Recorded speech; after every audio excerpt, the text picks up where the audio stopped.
Sabi ng bolang kristal, hindi na kailangan matakot sa apoy. Uunlad ang iyong negosyo at yayaman ka. Salamat po. Ako naman po.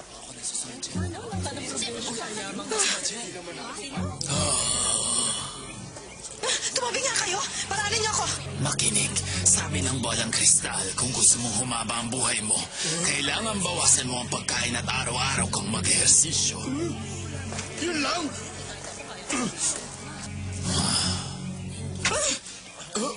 Na naman? Gusto kong malaman kung sino ang lalaki mapapangasawa ko! Ang lalaki mapapangasawa mo, ngunit mahirap yun. Dodoblehin ko ang bayad! Huminahon ka, susubukan ko.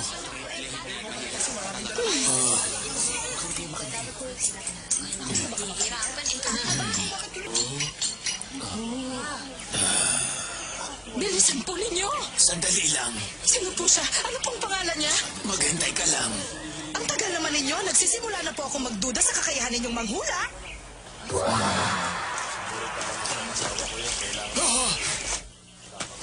Alam na po ninyo?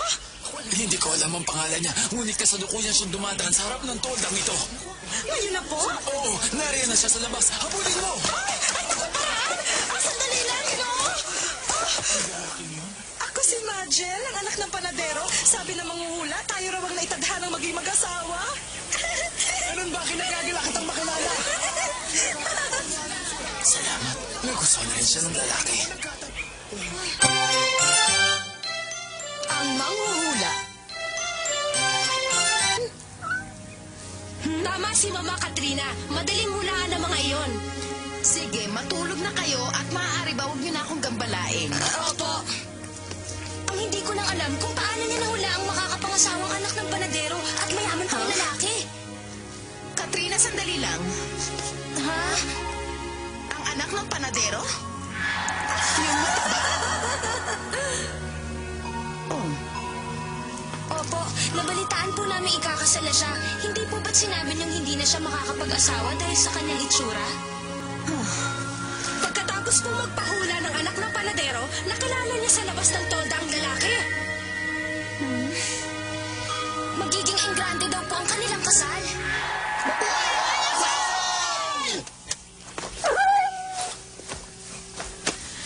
Cinderella? Cinderella! Cinderella? Nasaan ka na bang bata ka? Po, Nariyan ka lang pala. Bakit hindi ka sumasagot kapag tinatawag kita?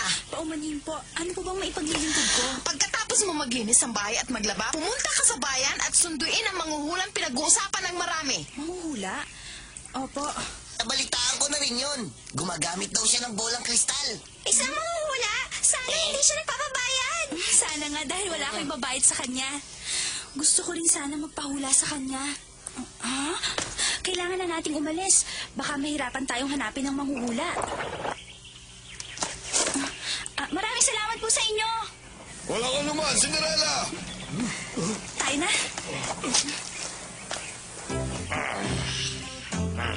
Hindi po ninyo alam kung saan siya matatagpuan. Paumanhin, hindi ko alam. Marami na tayo napuntahan. Hindi pa rin natin siya makita. Patagkalin nga ako. Ako man, ang mahirap dito, baka umalis siya ng bayan. Pachi, saan ka pupunta?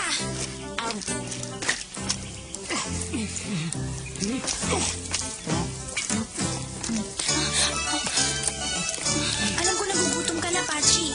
Ngunit huwag na natin siyang sundan. Uy, ang mga na kastanyas! Pachi, bumalik ka nga rito.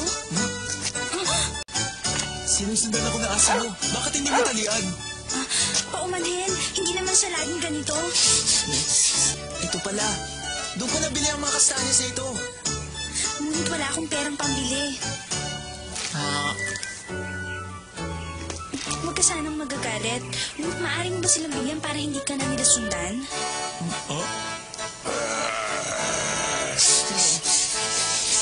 Oo ba? Pero kung gusto mo bigyan ko rin sila ng tigisa, kailangan bayaran mo pa rin ako. Tayo na. Huwag na natin siyang gambalain. Kailangan natin hanapin ang manghuhula. Baka pagalitan pa tayo ni Tia. Manghuhula? Sandali, alam ko kung saan mo siya matatagpuan.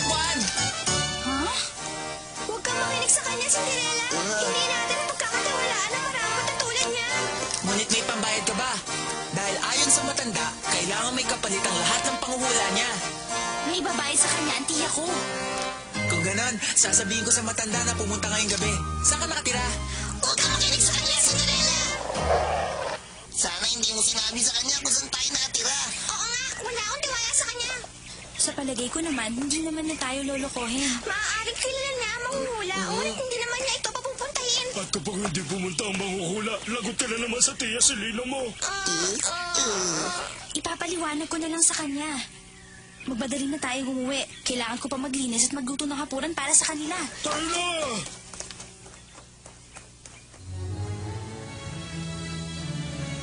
Pagdating niya ako ang una magpapahula. Hindi! Mas mahalaga ang kapalaran ko kaysa sa'yo. At bakit ikaw ang mauna? Samantalang ako ang nagsabi kay Mama tungkol sa manghuhulang yon. Tigilan nyo na yan. Hindi magbabago ang kapalaran kahit sino man ang mauna. Cinderella, anong oras ba darating ang manghuhula? Nakita mo ba manghuhula? Hindi pa, kasi... Ano? Hindi ko malalaman ang kapalaran ko, Mama. Cinderella, Ibang tao ang kakausap sa kanya. Mapapagkatiwalaan ba siya? Sino siya? Kilala ba siya ng mga hula? ikaw talaga, Cinderella. Mas magaling ka sa pakikipagkaibigan kaysa sumunod sa mga inuutos ko. Kung hindi lamang kita napapakinabangan dito sa bahay. Ha? Senyora Selina, may bisita po kayo sa labas. Ganitong oras? Isang bisita. Apo, isa pong matandang ginoo, sabi po niya ipinadala siya ng isang binata upang hulaan kayo. Hula?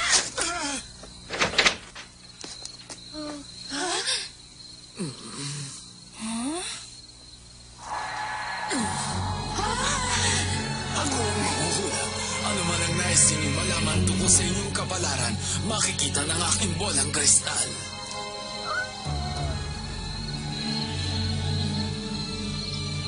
Salamat. Ako muna ang magpapahula. Sino may sabi sa'yo? Ako muna! Hindi ako! Mama, sandali. Saan po ba pupunta ang manghuhula? Bakit po, Ginoo? Napagod po ako sa paglalakad dahil hindi ako sinundo ng karwahe. Kaya pagkatapos kong kumain, nais ko nang matulog. Ang lakas naman ng loob ng matandang ito.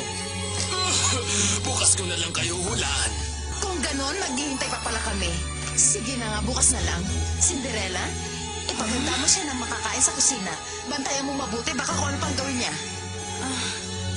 At huwag mo siyang patutulugin sa silid para sa mga panauhin. Opo, masusunod po, tiya.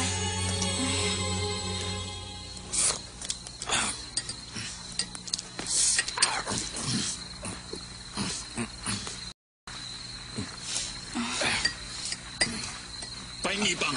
Opo. Tingnan mo, panlima na niyan. Kawawa naman. Gutom na pala siya. Ang dami na po nang nakain ninyo. Hindi po kaya sumakit ang tiyan nyo? Huwag ka mag-alala. Malakas talaga akong kumain. Ah? Oh? Sa itaas po ng kisame kayo matutulog. Maliit po ang silid, ngunit maganda po ang tanawin doon. Kung doon matutulog ang matanda, saan matutulog si Cinderella? Di ko alam. Ito po ang aking silid. Sana po makatulog kayo ng mahimbing ngayong gabi. Ngunit saan ka matutulog? Kung ako po ang papipiliin, sana sa mga ulap. Ngunit ngayong gabi, sa kusina. Magandang gabi po.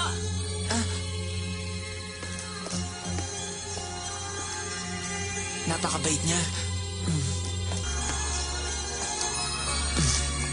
Bolang kristal, ipakita mo sa akin ang kapalaran ni Cinderella.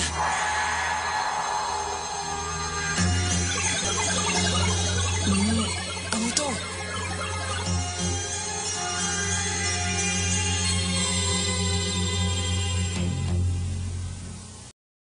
Hindi maaari! Hindi po ba sinasabi mo pangasawa niyang prinsipe? Ikinalulungkot ko po, ngunit wala sa kanilang dalawa makakapangasawa sa prinsipe. Mama! Pagkatapos sa lahat ng ginawa ko para sa inyo, ito pa ang sasabihin ninyo? Ngunit senyora, hindi po nagsisinungaling ang bolang kristal. Sige, maghintay ka rito. May kukunin lang ako. Kukunin ko pa ibabayad ko. Ako na po ba, tiya? At sino may sabi sa'yo?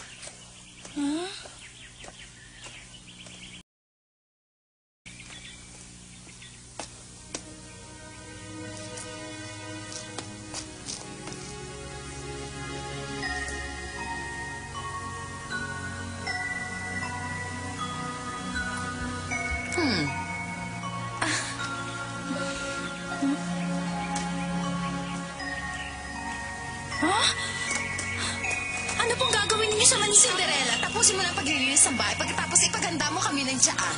Parang awan niyo na, Tia. Huwag niyo po ipambabayad ang manika ko. Tama na, nauubos na ang pasensya ko sa'yo.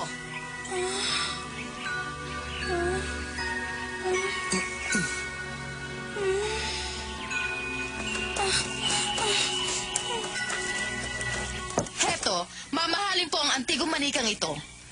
Oh, napakaganda po. Baka gusto po ninyong basahin muli ang kapalaran ng aking mga anak. Susubukan ko. Bolang kristal, sabihin mong muli sa akin ang kanilang kapalaran. Oh, hindi ako makapaniwala. Ano po sinasabi? Titira ka raw sa isang malaking palasyo. Palasyo! Ano po sinasabi? Aba, magiging isa ka ring prinsesa. Narinig po niyo yan, Mama? Narinig sa prinsipe!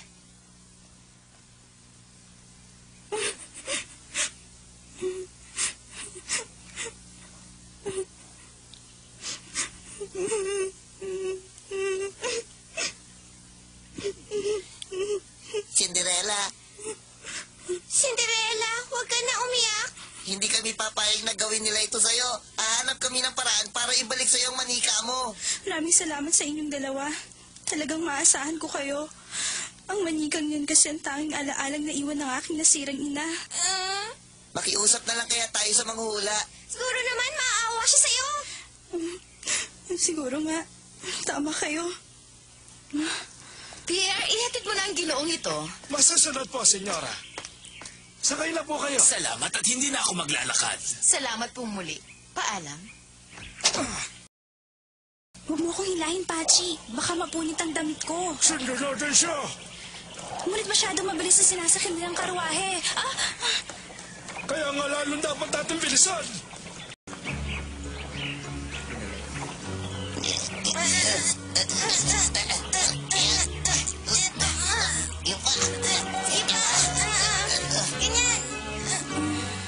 Mga butil, sinong nakaisip nito? Sina Chippy at Bingo. Ipaghahanda ko silang masarap ng pagkain mamaya. Paano ako? Huwag kang mag-alala. Bakit? Sapat na para sa akin ang hindi mo pag-iyak. Salamat.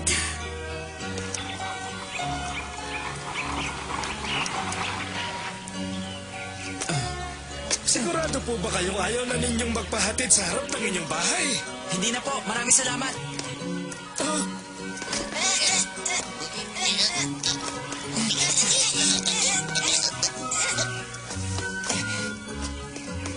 Matanda na siya, ngunit mabilis pa rin siya tumakbo.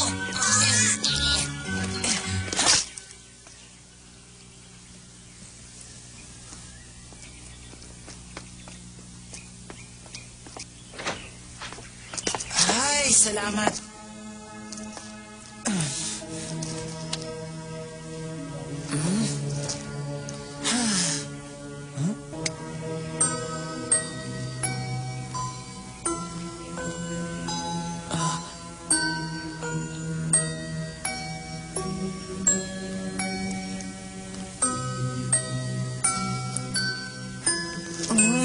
Bakit ako makukonsensya? Bakit ako maawa kay Cinderella? Meron siyang bahay at pamilya, hindi tulad ko. Nag-iisa na lang sa buhay. Makaalis na nga. Ano kaya rito ang pwede kong ipalit? Bibiling kaya ito? Ano kaya kung...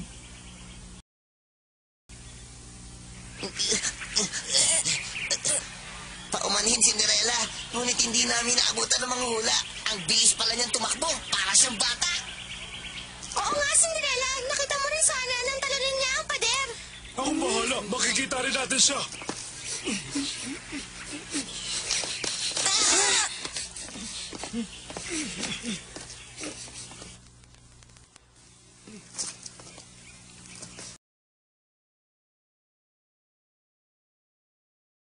Narito siya. Anong gagawin natin, Cinderella?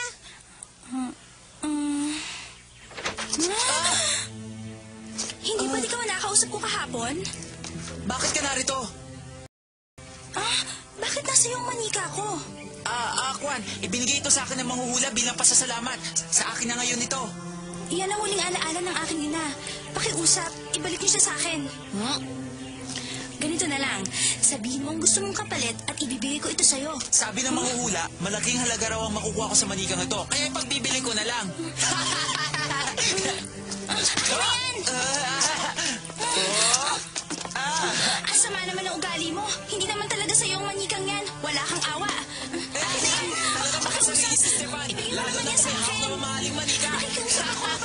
Tuturuan ko ng aral ang bata.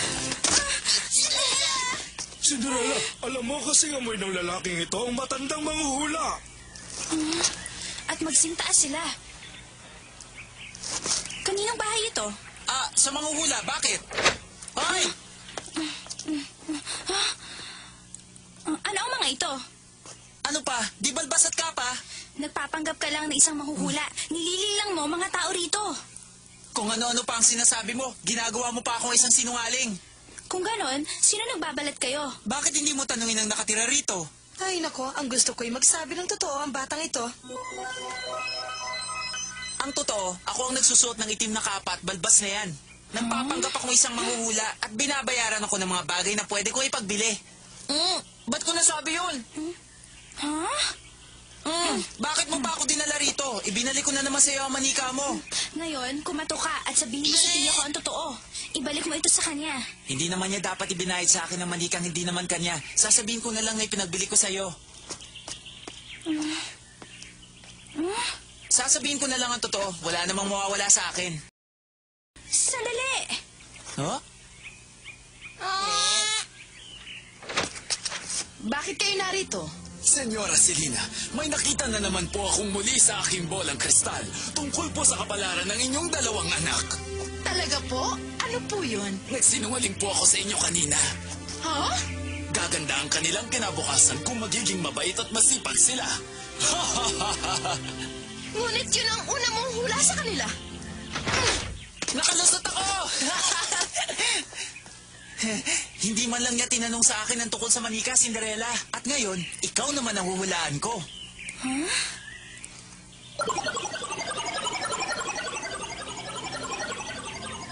Ikaw ang may pinakamagandang kinabukasan nakita ko.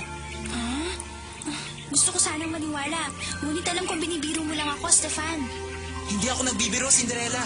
Ang totoo, may waga talaga ang bolang kristal ko. Kung ganon, tanggapin mo ang kesong ito bilang kabayaran ko sa'yo. Keso? Maraming salamat, Cinderella. Paalam! Paalam, Stefan! Paalam! Siguro nalulungkot ang binatang iyon dahil nag-iisa siya. Ngunit sigurado akong tama siya sa iyong kapalaran.